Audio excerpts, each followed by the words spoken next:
Estamos de volta e hoje no Economia e Agora a gente está falando sobre como é investir na Bolsa de Valores, qual que é o raio-x, quem é que está investindo na Bolsa de Valores. 4 milhões de contas de pessoas físicas em renda variável no Brasil e a gente está falando aqui com o Matheus Machado, que é especialista em finanças. Matheus, qual que é o melhor momento para se investir? Enquanto está caindo a bolsa de determinada empresa ou quando ela está subindo? Essa é a pergunta, não é de 1 milhão, não, ela é de 1 bilhão, 1 trilhão de dólares, que é o que todo mundo quer, né? Todo mundo quer entrar no momento de maior baixa do ativo, ou seja, quando aquela ação caiu no seu mínimo e aí você sabe, daqui para frente, né, ela vai subir Pode e eu cair vou também. ganhar. Pode, mas por isso que eu falo que é a pergunta do 1 trilhão, né? Se nós soubéssemos exatamente qual foi o ponto mínimo daquela ação e que a partir de agora ela só vai subir, eu entraria no ponto mínimo, né? E ficaria esperando ali, feliz da vida, orgulhoso, agora é só ganhar dinheiro. Para exemplificar isso que você está falando, me lembro muito do Magazine Luiza. O Magalu, quando Perfeito. entrou na Bolsa, teve uma alta no início, e aí quem comprou vai crescer mais. Ela caiu um pouco e depois subiu, que é um grande case, né? Absurdamente, um grande case. Ela é um dos grandes exemplos que a gente brinca, as pessoas têm que tomar cuidado, né? Aí eu conheço alguém que comprou Magalu em 2011, em 2012, e aí a gente brinca e fala, pois é, mas quantas Magalus a gente tem por aí? Prova disso é que nos últimos meses, né, a Magalu sofreu muito no mercado, então assim, as ações elas tiveram uma grande desvalorização. E engraçado que é uma coisa curiosa até da gente comentar, e o Magazine Luiza sofre com isso, a coisa externa mesmo, né, do produto que tá ali na Bolsa, faz essa modificação, né? Por exemplo, estava vendo a movimentação nos últimos dias das Americanas, o ataque que a Americanas teve cibernético também refletiu, de certa forma. Foi uma queda não tão forte, mas teve uma leve queda nas Americanas. Ou seja, o negócio que você está investindo ali, você precisa entender talvez para onde vai, né? Por exemplo, você vai investir em algo, numa empresa de medicina, no momento de Covid, a tendência é ser bom investimento. Ou não. Quer dizer, tudo é ou não. Isso, esse que é o ponto, né? Se a gente soubesse que o Covid viria, a gente teria investido aí na indústria, né, farmacêutica, na indústria científica. Por quê? Porque você sabia que aquilo ali ia ser explorado, aquilo ia crescer, as vacinas viriam, né, muita demanda por medicamentos, por equipamentos de hospital também, então a gente também poderia pegar empresas desse ramo. Mas o ponto é que a gente só descobre que a Covid veio, que essas empresas serão valorizadas depois que a Covid veio. E aí entra aquele desafio, aquele xadrez. Qual das empresas vai se comportar melhor durante a Covid? Porque não quer dizer que está tarde, mas aí é o ponto de entender quem vai fazer a vacina. Quem vai ficar para trás nessa corrida? Então, é aí que realmente vale a pena ficar atento até ao mercado internacional, né, a demanda de mercado internacional. Às vezes eu vou para uma empresa do ramo alimentício, para o ramo de pecuária, e aí eu começo a observar por que essa empresa está se valorizando. Porque às vezes lá na China começou a ter um aumento da demanda por carne, e aí começaram a comprar mais. Então esse movimento é legal, esse movimento vale a pena observar. E a gente falou da questão do externo, né? A política também, de certa forma, ela está ali, né? E a gente está vivendo um momento de política internacional bastante turbulento, com guerra, com, né, dificuldade de entrosamento entre as principais nações. Isso, de alguma forma, vai resvalar também na economia e, de certa forma, ou em cheio na Bolsa de Valores, né? Eu diria mais em cheio do que de certa forma, tá? Infelizmente, a gente ainda tem, e aqui no Brasil isso é muito forte, alguns países até a gente consegue desvencilhar boa parte, mas aqui no Brasil o jogo político ele pesa diretamente sobre o jogo do mercado financeiro, sobre a economia.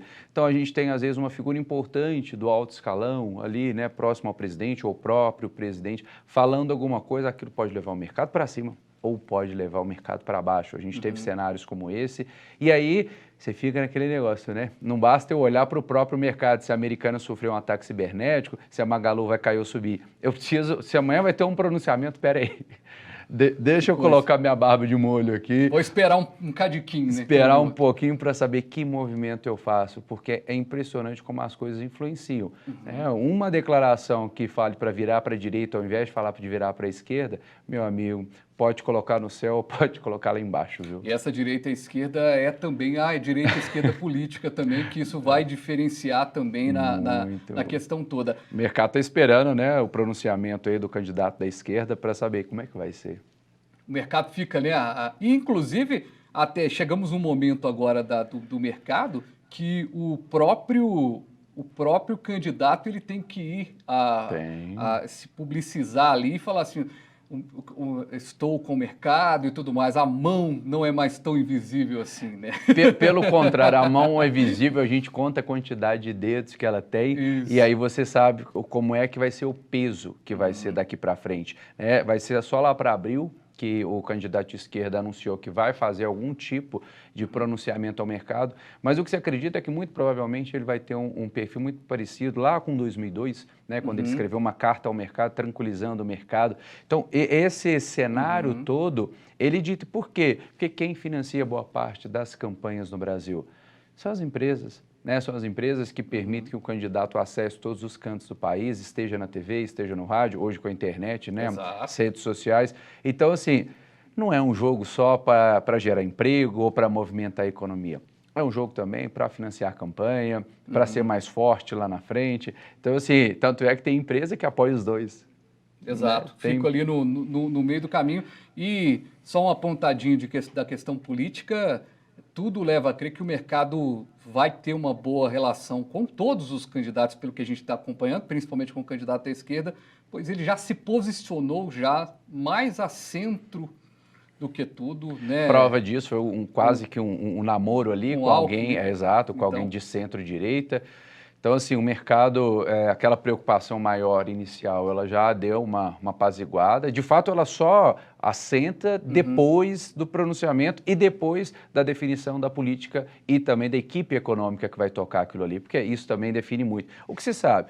Você sabe que a esquerda, apesar de conversar e namorar com o mercado, vai trazer políticas mais assistencialistas e isso tem um custo, né? Isso tem um custo para o governo, isso tem um custo público. E sabe-se que a direita, a gente já conhece qual é a dinâmica de mercado hoje, né? Do Paulo Guedes, da equipe econômica dele. Então, já tem dois cenários quase claros. Falta saber qual é a equipe econômica que vem indicar. E aí o mercado começa a entender um pouquinho mais como é que vai ser a dinâmica lá na frente. Falei na saída do primeiro bloco sobre a entrada de empresas, né, para a Bolsa de Valores. Né? A gente tem Melius, o Mater Dei, o Banco Inter foi um grande sucesso também, a entrada, e teve muito esse efeito também, né, da subida, depois fica ali... Aquele susto, daquele susto, depois volta a subir, hoje está numa média muito legal. Isso também dá respaldo, não só para a empresa, mas para a própria B3, para a própria Bolsa de Valores? Com certeza, né? Quanto mais empresas a gente tem aptas a operar na Bolsa, mais a B3 se fortalece, mais o mercado se fortalece. A gente vê em outros países, por exemplo, a existência de mais de uma Bolsa de Valores, do tamanho que o mercado, né, da pujança do mercado.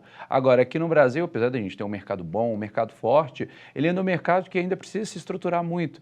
Né? As empresas estão aprendendo a fazer IPO. A IPO é quando a empresa dela, ela de fato vai para o mercado ali, ela vai para a B3, ela começa a falar, olha, todo mundo agora pode comprar as minhas ações. Então ela fez ali a oferta inicial, né, pública de ações dela. A gente ainda tem muitas empresas que vinham para fazer um IPO, aí veio a pandemia, veio toda aquela insegurança, falou, peraí, acho que não é hora. E era uma fila mesmo, tá? Estava começando a ter um movimento ali bem sequencial, bem positivo. Você citou bem, Melius, Banco Inter, né, o Mater Dei, redes mineiras aqui despontando, ganhando destaque no mercado. Isso é muito bom para a Bolsa e é bom para Minas. É bom para Minas que vê as suas empresas se fortalecerem, isso vai refletir na gente, reflete no recolhimento. Agora, Matheus, eu confesso uma coisa. Quando eu estou lá com a minha operadora, lá com a minha... empresa, sua corretora. Sua conta aberta. Com a minha conta aberta, eu fico olhando lá assim, né? Pego aqui poderia até abrir e colocar aqui no telão, né? Home broker eu fico olhando, e aí, quando eu conheço a empresa, e eu tenho uma vivência com a empresa do Itaú, por exemplo, quando você tem tem a presença física, você conhece mais, você tem uma tendência maior de querer investir ali. Vou comprar ali uma partezinha ali. Queria te perguntar, a gente não tem tempo muito para discutir isso não, mas tenho que te perguntar isso. A entrada dos clubes de futebol que já lidam com a paixão, É uma coisa que vai acontecer. Cruzeiro e Botafogo não vão demorar a estar na Muito Bolsa. provavelmente. Muito provavelmente até o final do ano, com o aporte aí da XP e tudo mais.